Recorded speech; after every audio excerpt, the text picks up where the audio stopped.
1985 Black Hole Repo is a cyberpunk adventure which takes place in an alternate reality in the year of 1985 by John Bivens, Michael Moreci, and Seth Sherwood. Published by Heavy Metal Magazine and available in October.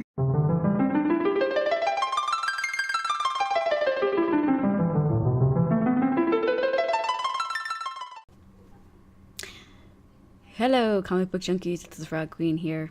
Today I'm doing an advanced review of a book called 1985. I know what you're thinking, George Orwell. No, that's 1984. You got it wrong. Anyway, so the story focus is in the future, after the Earth has been nuked a few times. In fact, we're going back to 1962, to an alternate reality where the Cuban Missile Crisis ended in nuclear war and not the negotiations by JFK. This triggered the space race to a huge extent, where Earth was less habitable, so people ended up leaving the planet and living on small ships in space, and well, some people were even born in space, never set foot on Earth, because apparently it sucks now. So, we are following the adventures of Space Repo crew Max, Dean, Roach, Jimmy, and Bear. One of them is a chimpanzee. And everything is going just fine until they run into this space yacht, which was 4 payments behind, and they decided, hey, it's the end of the year, so let's repossess this and have a big New Year's party before collecting.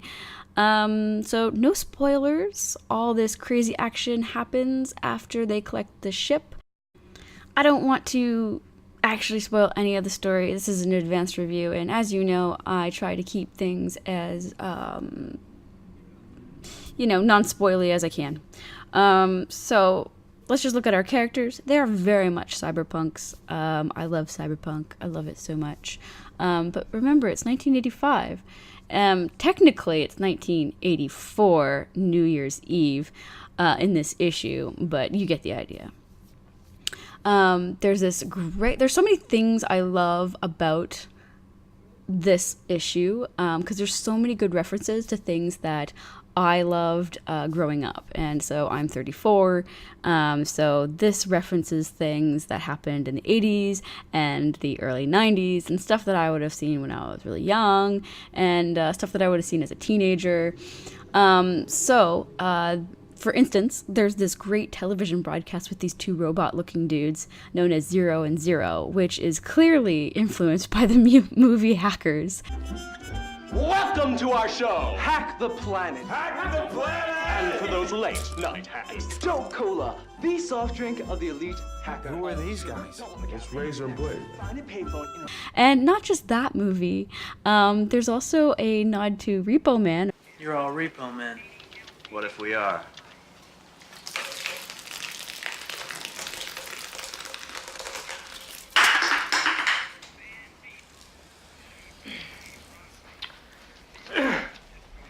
Kid, usually when somebody pulls shit like that, my first reaction is, I want to punch his fucking lights out.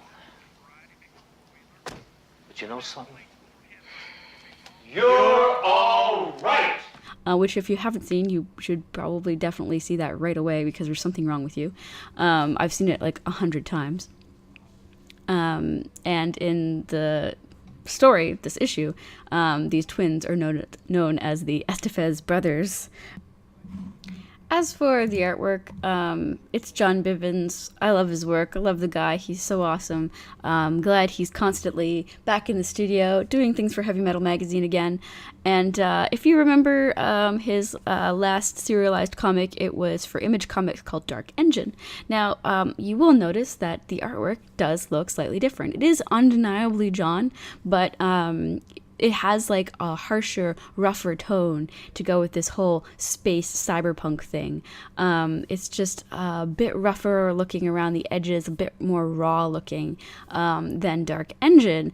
And it really fits the actual atmosphere and environment that the story is conveying. I don't think if he tried to do it exactly like Dark Engine that it would have worked. So it's really cool that he's so flexible and he's able to change his style like that. As for the writing, I love the writing. It's funny, it's witty. the cultural references for me alone make it, but I think that's also because I'm kind of sitting in maybe the same age range as the writers. I'm not sure how old the writers actually are. I know that John and I are close in age, but yeah, it's super fun, super funny. I can't wait to read more. It's really cool that this came out from Heavy Metal magazine. I'm really excited that they are serializing comics. That's something I always wanted to see them do. They did do a little bit, I think, back in the 90s. They stopped. As you know, Heavy Metal magazine has changed hands so many times. So many different places, and people have had their hands in those pockets. But with Grant Morrison as editor, things are really stepping up and changing, and the direction that Heavy Metal magazine is going is way better, and it's totally awesome, totally cool. I hope to see more of this. I definitely can't wait to read the next part of this story.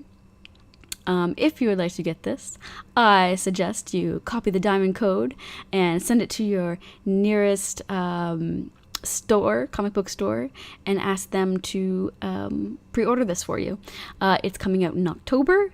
Diamond code will be in the description below. I'll also include some other links so you can check out some other things like preview and everything.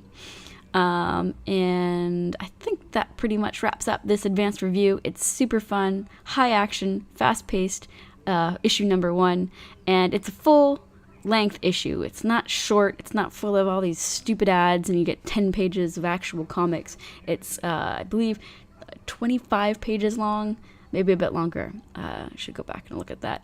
I'm being bad not researching everything. I'm tired of scripting things. Sometimes I just want to ramble. Anyway, so there you go. That's my thought on 1985. And until next time, read something good.